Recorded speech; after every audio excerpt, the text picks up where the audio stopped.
ချိန်တန်တွေကြားရင်အတိတ်ကြောင့်လေးတွေကိုအောင်းမေးတတိယနေ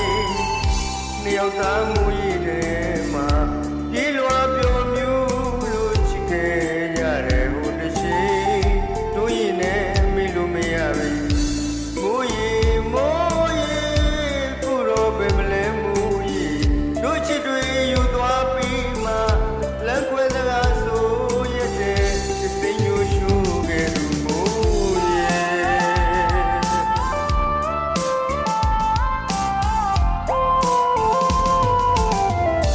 ဒီမှာမိုးရီ